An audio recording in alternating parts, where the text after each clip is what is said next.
I want to dwell this morning on this passage from the Word, these two verses from the reading that I've just read. With fervent desire I have desired to eat this Passover with you before I suffer. For I say to you, I will no longer eat of it until it is fulfilled in the kingdom of God. Anybody notice anything interesting about that passage? Well, I'll tell you what I noticed. The word desire happens twice. Is that what you spotted, Jeremy? Yeah. With fervent desire I have desired to eat this Passover with you before I suffer. Luke's Gospel is the only one that does that. So I had a look and did a little digging to see what's going on here. We do get this kind of thing happens occasionally through the word, where a word is repeated for emphasis. Okay, so emphasises or magnifies the importance of it. But one of the things that strikes me about this, it's very difficult from the English to get a sense of the intensity of this, especially the way we tend to read it, which is very prim and proper. So I looked at these words. Now, the two words, desire and I have desired, they are almost identical. The only difference is one is a noun, I think, and one is a verb. But the word itself is the same root. Epithumia, epithumio. That's the difference between those two words. If you go looking in Strong's Concordance, he shows you all the ways that this word can be translated, and I'm going to read some of them to you because they're quite surprising.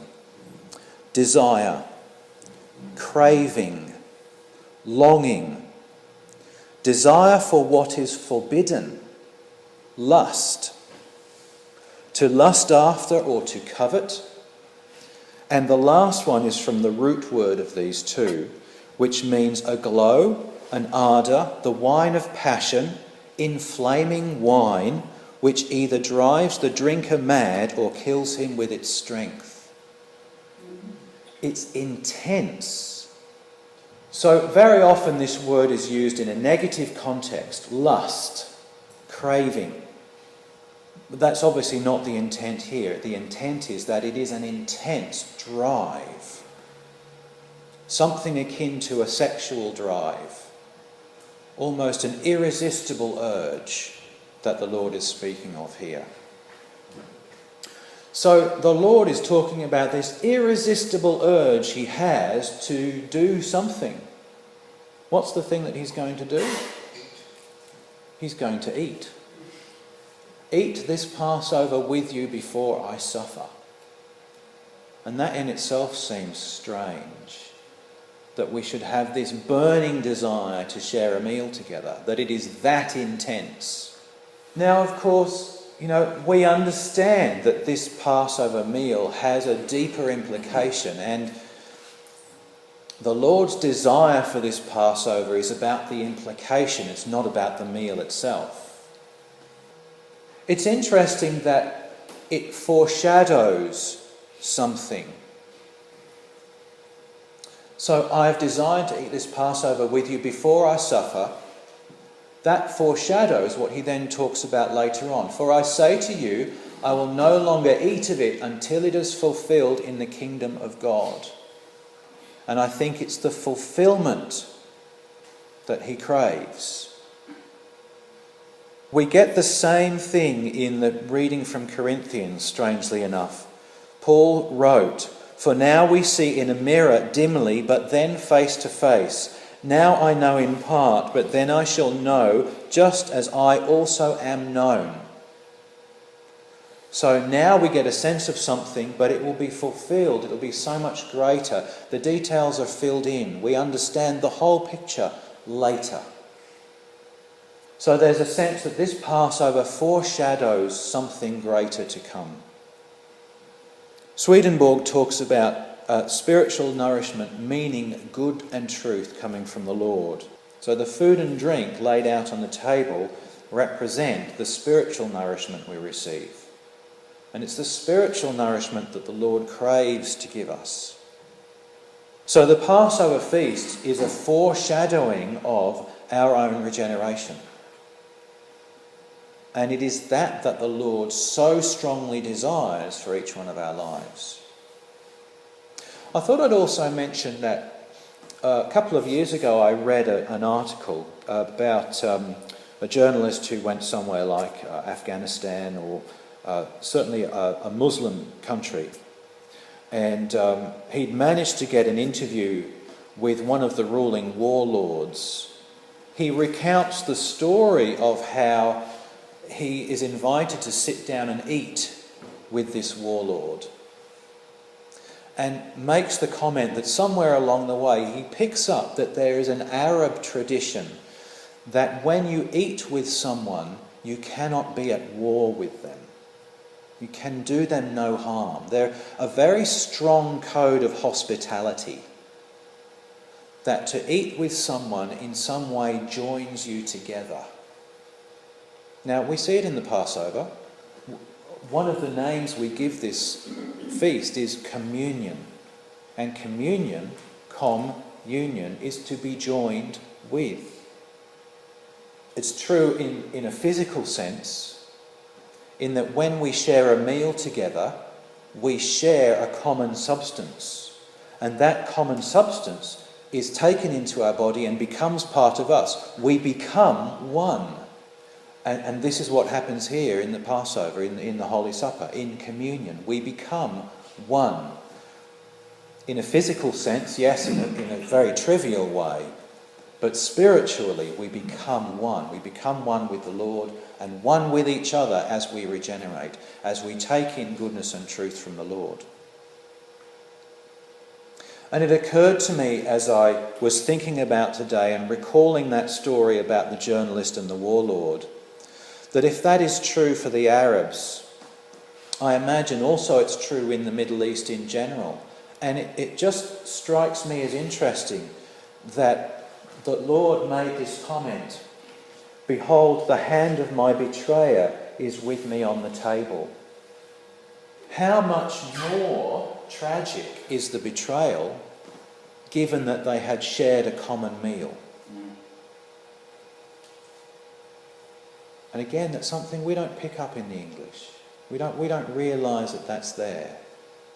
So look, what I wanted to reflect on now was, given the strength of the Lord's desire around the Passover, what will the Lord do to get it? Can I ask a question first? Jason. And maybe everybody else has heard of that. Until it is fulfilled. Have you made that clear what that is? What is fulfilled? His suffering or what? I'm going to say that the it is the Passover. Yeah, but he's going to eat with them now. Yes. And I will no longer eat of it until it. What's the second it? Yeah, until the Passover is fulfilled. So the Passover, they're going to do it? Or his Passover?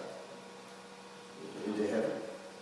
Okay, so I think there's multiple levels to this. The general perception is that until it is fulfilled is probably pointing to the crucifixion. Right, but the crucifixion is part of a process. And the process is aiming towards one thing, and that one thing is our regeneration, which is reflected in the Passover. So until it is fulfilled, I'll go for the Passover in this context. Until the Passover is fulfilled. And the eating of it and the fulfilling of it become one. And how does that fulfill it in the kingdom of God? Don't think into the future. Think in the here and now. Okay? So this is our regeneration the Lord is talking about. When the Passover is fulfilled in our lives, there is the Lord present within us, eating with us. That there he is guiding us through our daily lives. Yeah? And that's a fulfillment of the Passover. Yes, there's a sense that there's a fulfillment in a future time. When I die, I will go to heaven, I hope, and I will experience a far greater union and relationship with the Lord than I could ever feel here and now, much more tangibly so. But there is a real sense that where I fulfill the Passover, or where I allow the Lord to fulfill the Passover in my life, then the Lord is more truly present with me than prior to that fulfillment. So then what is it that the Lord will do or will not do to achieve that fulfillment? If that is what he so strongly desires for us, surely he would do anything. Well, no, he won't. One of my favourite books from the writings is Divine Providence. And those 5 laws of divine providence spell out quite clearly what the Lord will and won't do to achieve this fulfillment that he speaks of here. I'll just read them for you. They all begin, it is a law of divine providence that 1. A person act in freedom in accordance with his reason. So the Lord will only act in accordance with our own freedom, and he guards our freedom as individual sentient beings. He will not violate that. So a second law, that a person put away as if of himself evils as sins in his external self, and that the Lord be able only then to put away evils in his internal self, and at the same time in his external one. There's a fulfillment going on. That's why that's so complex there. But we have to do the job of putting away evils in our external. Is that the same thing as you brought up recently in that study course, that we just need to stop doing something evil and God will take care of the desire? Yes. That's the same. Yes, that's right. And when we, it can be really hard to resist that, because we feel strongly that that is something I want to do. So to resist it can be hard work, but that's our work. It doesn't take away the craving immediately, but over time the Lord is able to reduce it. And when we no longer feel the craving, there's the fulfillment. The third law, a person not be compelled by external means to think and to will, thus to believe and love, matters having to do with religion, but that a person bring himself to do so and at times compel himself. So the Lord cannot make us think or believe anything. A person be led by the Lord from heaven through the word and through doctrine and preaching from the word, and this to all appearance as though of himself. Here's that of himself phrase again. Now the thing about those is that they are the laws that govern the operation of love, because to go against those is to go against love itself. But the Lord recognises that were he to compel us to love, the love he would get back is only superficial, it's surface level. It looks that way, but it's not real. It's not deep. It doesn't go right down to the heart of our being. So in one sense it would be easy to make everybody believe, it'd be easy to sort of crowd everybody into heaven, but it's not real. So there are things he will do and there are things that he won't in his love of us. Now here's the thing. Human love, mirroring divine love, must obey the same rules. The Lord said, "This is my commandment, that you love one another as I have loved you." We know that very well. But then he goes on and follows it with, "Greater love has no one than this, than to lay down one's life for his friends." There's the human love and the divine love set side by side. The one reflects the other, and they both follow the same rules. They must. Jason. I've always interpreted that, having spent time in America where the preachers would always be praying for the war, found it difficult, but that was about laying down your life. I think that would go really well for the soldier. But I see now from what else you're saying, it may not be just that, it's about laying down others first before you. Is Is that correct? It's not about dying for everybody else. That is one kind, that is one way of expressing that. It's a one way of expressing love, to lay down your physical life for someone. But there's more to it than that. Our love is our life. To lay down one's own love for another. Okay? To lay down my own desires, my own cravings, my own lusts for the benefit of another person, that is laying down one's life for another. That's what it means. So yes, it does include the laying down of one's physical life, but it's so much bigger than that. And it's something we can all do every day. We don't need to have our life threatened to practice this passage. So what I want to observe is that there are many things that we call love today which are not. The one that springs to my mind particularly is in the area of sexual love. You know, you look in the media and you can see that. The things that we call love these days are not love. They're much more in the nature of cravings and lusts and my own personal desires, getting my own gratification out of a situation, and have nothing to do with loving another person truly and deeply. I heard a story or a case of a young lady very recently. She had a boyfriend whom she betrayed. And then when he says, well, our relationship can no longer continue because it wasn't the first time, she then turned around and threatened to harm herself in order to control him so that he would maintain the relationship. Now, anybody of sane mind standing outside of that situation and looking at it can see it is not love. It's control. It's possibly the need for comfort or something, but it is not love. And religion teaches us what love is and how it ought to be practiced. Love cannot compel any one person to do a thing. It doesn't do that. It actually compels me. If I feel love, I feel compelled by it. If it's real love. It's not an attempt to control another person. What's compelled me? Sorry? What's compelled me? To make someone do something. Oh. Okay?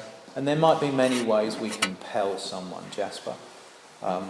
We might hold a gun to their head and say, go and do this. That's compelling them in a very strong physical way.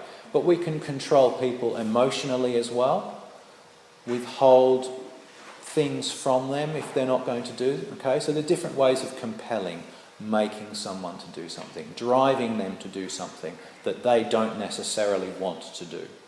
That's compelling. So we have to realise in our practice of love for one another, this is where I want to go. It's not necessarily about the grand gestures, the physical laying down of life, although that may be called, we may be called to do that at some point. But we can do that every day, to lay down our life, to lay down our loves, to lay down our lusts and our cravings for the benefit and welfare of another person. So love is basically self-sacrificing. It serves.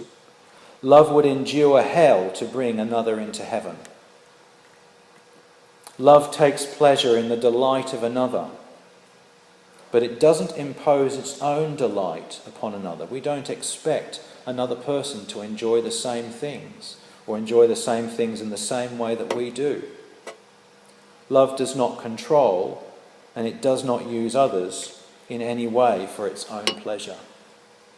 There are things that we should do and there are things that we should not in our love of one another.